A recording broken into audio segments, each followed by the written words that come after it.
Good day. How does one reinvent himself? First, he was a property developer.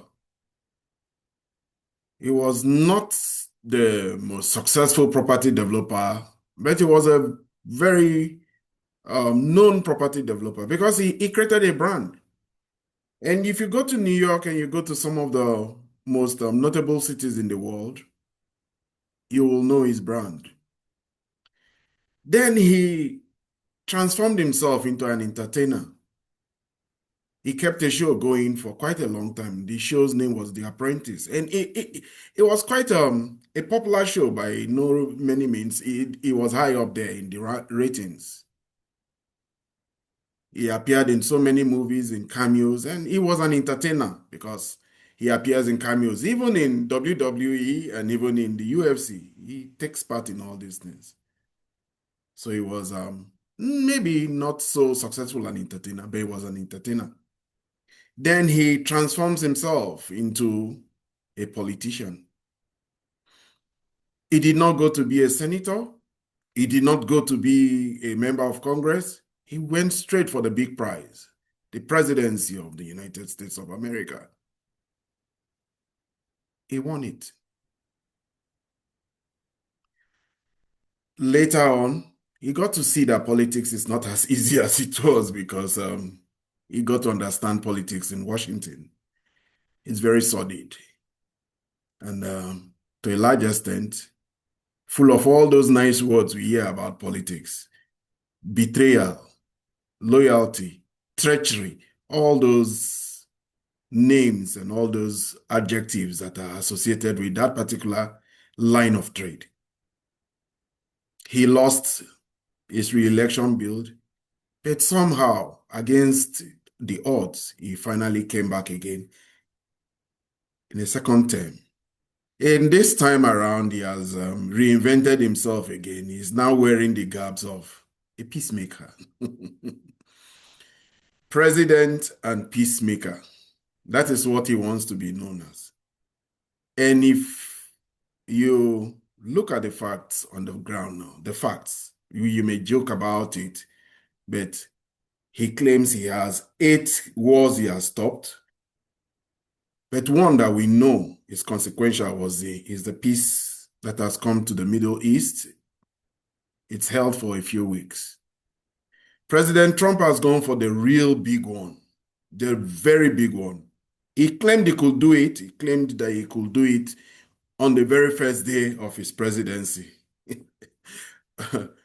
He just didn't seem to know what he was going up against. But it's not stopping. It's still continuing on it. Today, it emerged that President Trump will be having a second summit with President Putin. It shows you one thing. President Trump has a steely heart. He really has a way of trying to find a way to bring a conclusion to the Ukraine-Russia war.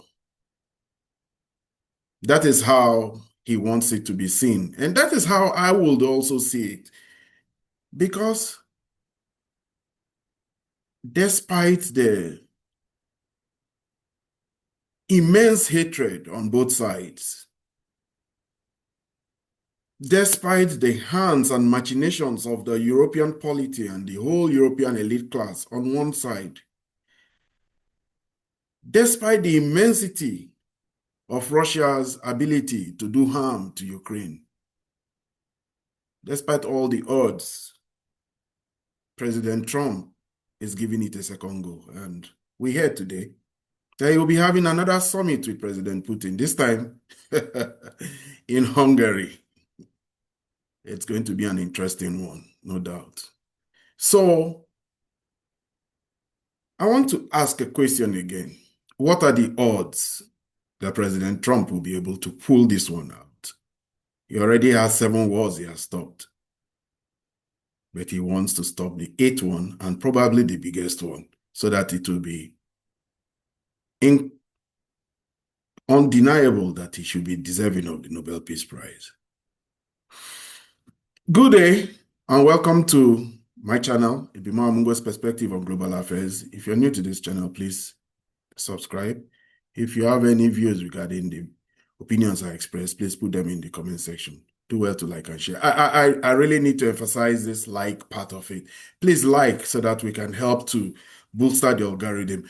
It does seem like there are some forces out there trying to limit the growth of this channel, and they do their own methods. They have their own means and methods of trying to stymie the viewership. So please, when you press that algorithm and you press that like, it helps to bolster it. So President Trump announced today that he is going to have a summit with President Putin.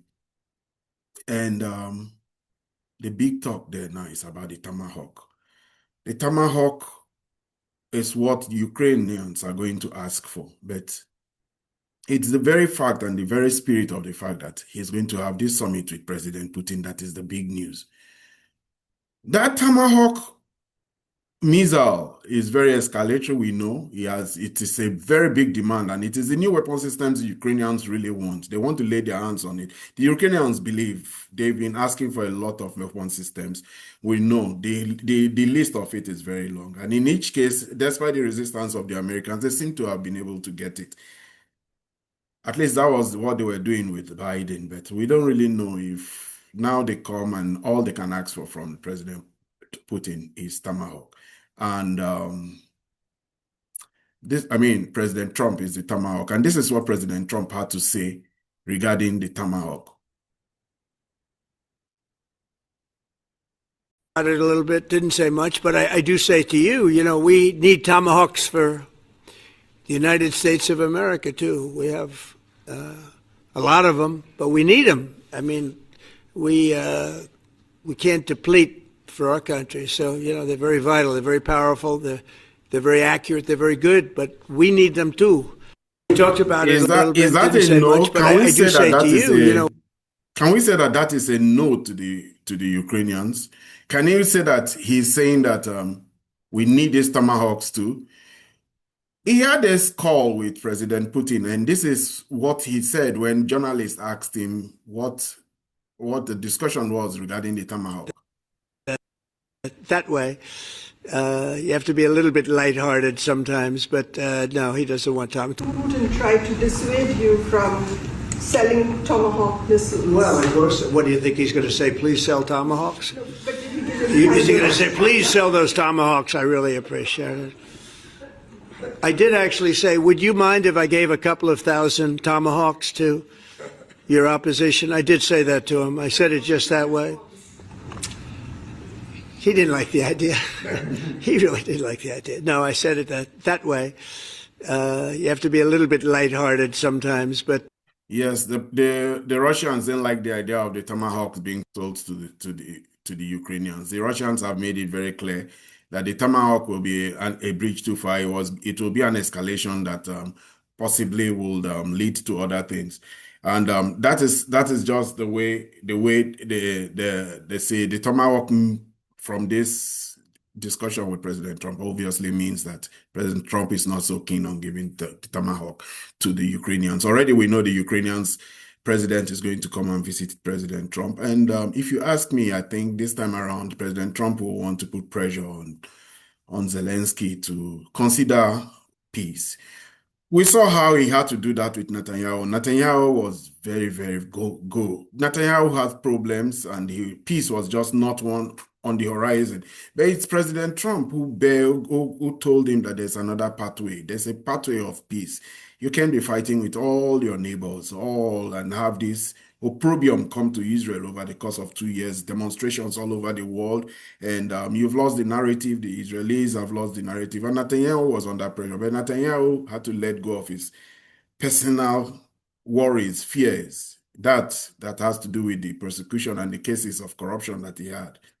President Trump somehow made him to see reason. Zelensky, though, doesn't think that it should be him that anybody should be talking to. Zelensky sincerely believes that it should be Putin.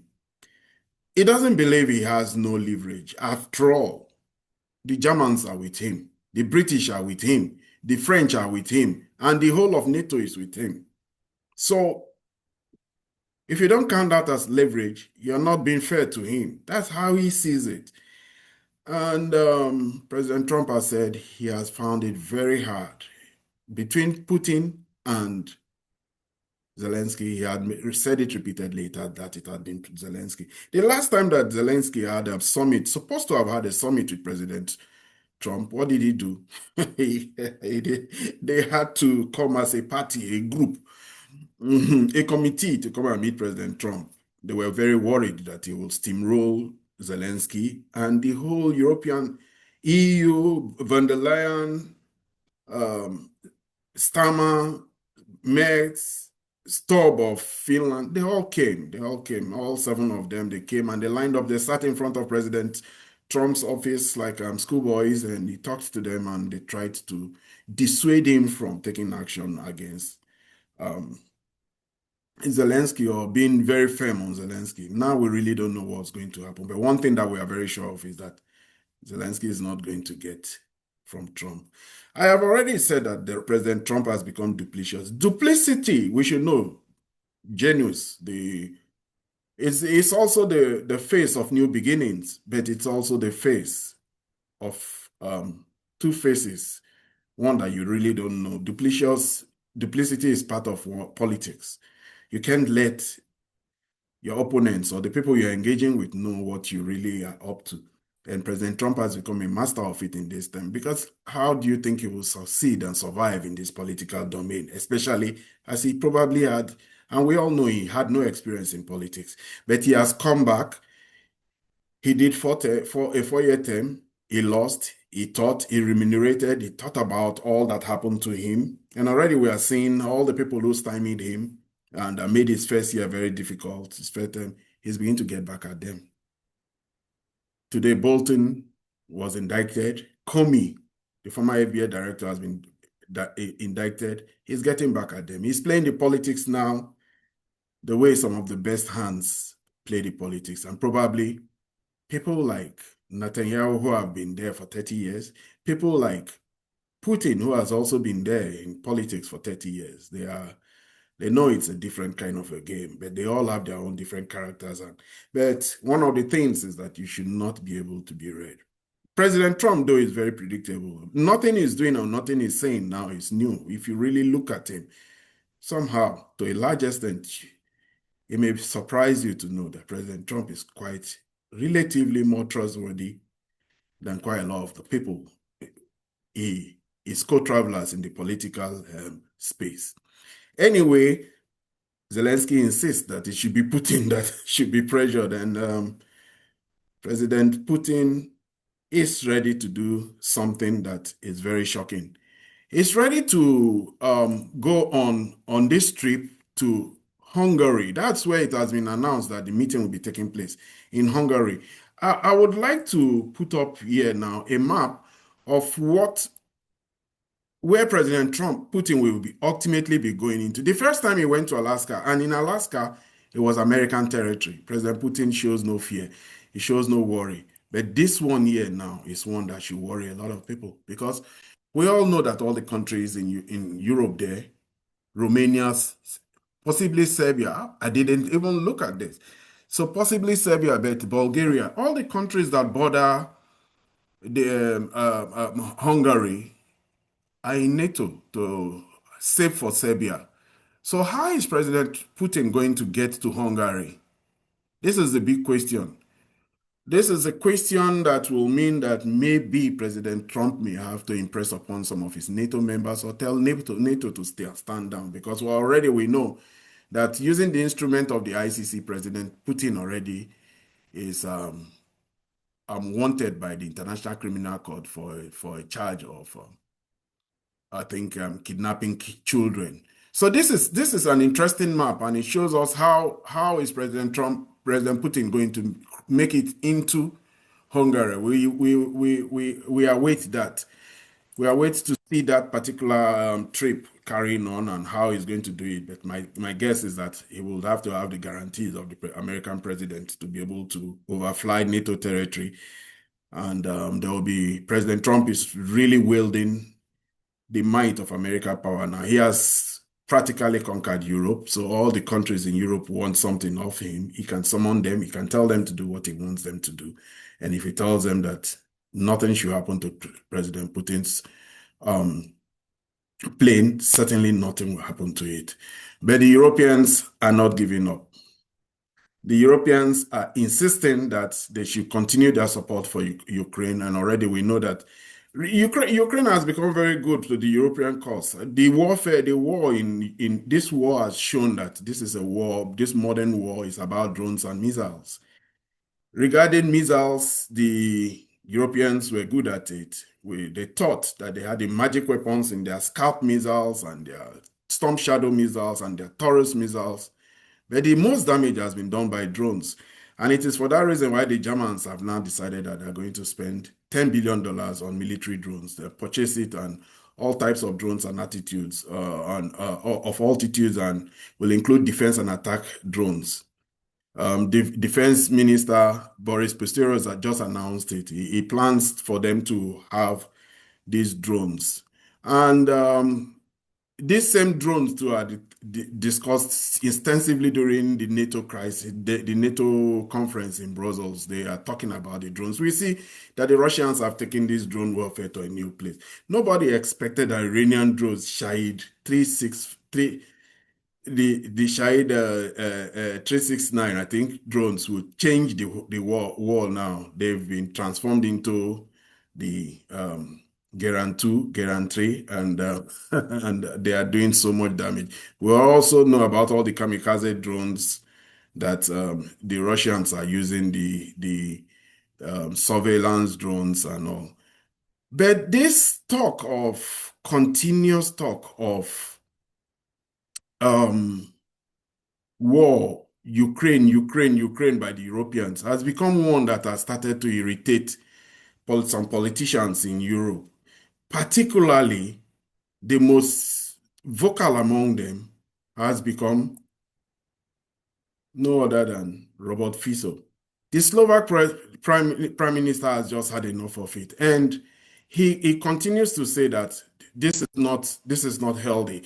They are going to have European meeting, and all that comes up at the European Council will be dealing with Ukraine again, and somewhere in between coffee and the closing applause, competitiveness and economic disasters in the forms of green utopias threatening our automotive industry will be briefly mentioned as an aside note. That's certainly not how we're going to maintain the so-called European posterity. He has even pinned this particular tweet on his social media. He has pinned it. And another person too who is also on this same thing of Ukraine is that, look, we can't continue like this. This is Viktor Orban. Peace requires patience, strength, and humanity. Europe must shift its stance instead of arrogance and fanning the flames of endless war. We need negotiations with Russia. Only dialogue can bring peace.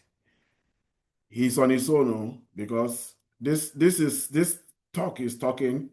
It's not shared by Kaya Kallas. Kaya Kallas, the High Representative for Foreign Affairs, says the danger will not disappear even when the war in Ukraine ends. We need to toughen our defenses against Russia. The defense readiness roadmap outlines our plan to fill capability gap with clear goals and timelessness. My press remarks, yes, she had a very extensive press remark and all that. And this is just where the Europeans are now. They are just totally committed to this war in a manner that is quite unrelenting. But while the Europeans are very busy going on about thinking about harming Russia, the Russians are just carrying on. Putin just had a very big day today. He had a day where he was hosted. Today, finally, he got to be seen in the Energy Week. And President Putin made some superlative announcements. He talked about how Russia is doing very well. But before then, though, I must say that carrying on the theme of the Baltic states and their need for war, it came out today, it emerged from Riba that there's already a plan by the Baltic states to attack Russia. And that plan, from what I get, it's the Russian media releases war in the Baltic maps. The Russian media outlet Riba has published map showing potential invasion routes into Estonia and Sweden, Gotland, claiming Ukraine and NATO are preparing for conflict in the Baltic, including the blockade of the Gulf of Guinea. So Russia is really preparing. Russia is not playing. So they are preparing for the belligerents of the Ukrainians and the Europeans. It will be in the Baltic. This is something that is quite trending now in the internet, the Baltic War, that many people feel is going to come eventually between Russia and NATO. In fact, I have a map of this. I have a map of the routes that they plan to use, and it's quite interesting. It's so detailed. This was published by Riba. It says Ukrainian analysts plan for war with Russia in the Baltic. So this is how they're planning it.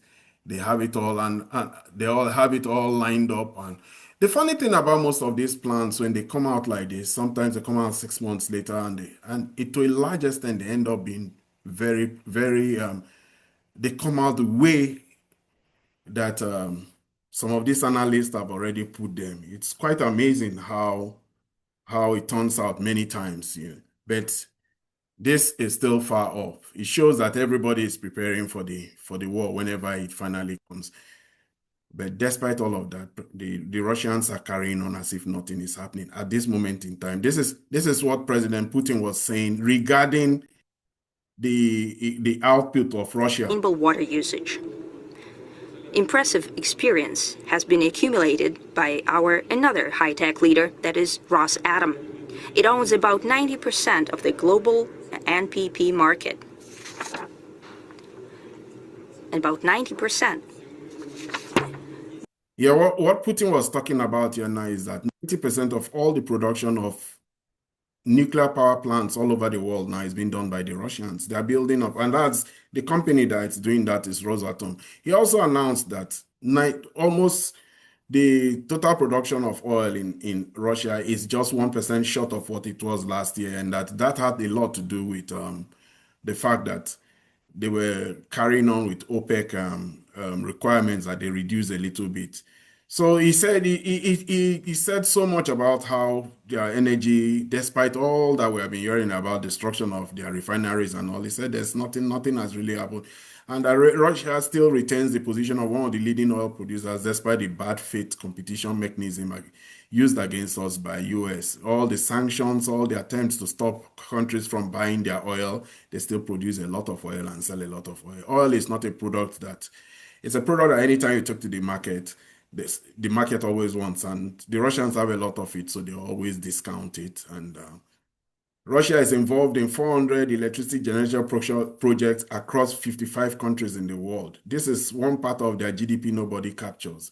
We all look at them as selling oil and forget that they have capacity to make coal plants, but mainly capacity in nuclear plants. Turkey is using them. Even Turkey, Iran, all the countries in the Middle East are using Russian technology. Indonesia, and all these other countries are all using them. And despite all the attempts to damage Russia, it's just not going to work. Russia is just doing what Russia has been doing, and they're preparing for war. And this summit now with President Trump, I think President Trump would try to leverage on the fact that he believes he has a friendship with Putin. He may tell Putin that the same way he talked to Netanyahu, that there's a path to peace, but until President Trump can put pressure on the Europeans and the Ukrainians, the Russians have always said they're willing for dialogue. They're waiting. They have their red lines. They have their they've outlined all their conditions and they've stuck with it. They've not. They always insist on the root cause of the problem, and that's understanding Russia's security needs and incorporating it into the greater European security architecture. You don't just have security for the Europeans and you don't have security for the Russians and feel the Russians will be comfortable. So the root cause of the problem is what he has been insisting on. But he has also said that he's very ready for the war. Some people even believe that the Russians can go ahead and attack the Europeans at a time that they are not ready because they are planning to be ready for the war in 5 years' time, in 3 years' time. But the Russians are very much in the war now. But President Putin is not a war president. He's a president that took his country from their economic straits and he has elevated them to being among the fourth largest economy in the world. He still wants them to be. I think he's very competitive too. He may have just seen the neighbors, they are Chinese, and he may just say, we may as well try to increase our economic activity as much as the Chinese have changed their lives, removed 800 million people from poverty, and transformed cities, created great infrastructures, become influential all over the world without fighting any wars. This is a totally different influence on global geopolitics as no one has ever seen. This does not involve trying to find cheaper labor by enslaving people. It does not involve taking assets, people's natural resources by subjugating them and defeating them by wars. It just involved win-win corporations between different states. I give you infrastructure, I give you roads, and I give you soft loans, and then you give me access to your minerals. It's called win-win. That's what the Chinese have done. Anyway, the Chinese growing influence in geopolitics has seen that it's irritating the Americans a lot, especially since they don't have any leverage on the Chinese. The Chinese have become, they are playing their rare earth metal cards, but it's not just the rare earth metal. They are also now moving into the space that the Americans used to be in. The Russians have been very big sellers of arms. They sell military arms a lot. Not anywhere near the Chinese. I mean, the Americans. Americans are the number one. France is number two. Israel is even in the mix. Turkey has pushed their way into it. But Chinese weaponry is now also being sold. I know when I visit Saudi Arabia, I see the Wulong. And the other day I saw that the Saudi Arabians are celebrating 5,000 hours of use of their Wulong Chinese drones. Those drones are like the Reaper drones in America here. But today it emerged that Indonesia is buying over 40 J-10C planes from the Chinese. That would be a big move for the Chinese. It's redefining geopolitics. Indonesia is very amenable to Chinese technology. They have tried Chinese technology. There's the Jakarta to Bandung train line, the first high-speed project sold out of China. The Indonesians, they love it so much, they call it whoosh. So they are not averse. They're not. It's not unknown to them, Chinese technology. But moving into Chinese arms is new. They had always gotten American arms. They had always gotten Russian and Soviet arms. And this will be a new territory. And it just shows us the growing influence of China in the geopolitical world and the geopolitical game going on there. The whole world is changing, and the Europeans are insisting on war. President Trump is insisting on trying to find peace. He has reinvented himself as a peace president, and we hope that you may just be. There's a lot of skepticism. There's a lot of doubt as to whether he really means it. But that is a name he has given himself. Let us just put it this way. You are a prisoner of any aspiration you have. The day you say you want to be an Olympic athlete, that simply means you start to spend a lot of time in the gym and on the track, and you do a lot of practice. If you want to be a lawyer, you go through the whole rigors and process. If you're committed to it, and President Trump does seem committed to making peace. He's rebranded himself as a peace president, and he has chosen this very big peace project, finding peace between Russia on the one hand and Ukraine and the 52 countries that support her on the other hand. That will be a big one, but nobody will doubt that if he can achieve it, he will be very much deserving of the Nobel Peace Prize. This is where I end my video for today. If you are new to my channel, please subscribe. If you have any opinions regarding the views I expressed, please put them in the comment section. Please do very well to like and share. Like. We need to push this video going, and we need to make this channel grow. I thank you for all the support you've all been giving me. It's been great. I get to see all the text messages. It's very encouraging. But let's do what we can to build the channel so that the subscriber base will increase. Thank you very much. Until I see you in my next video. You have a good day.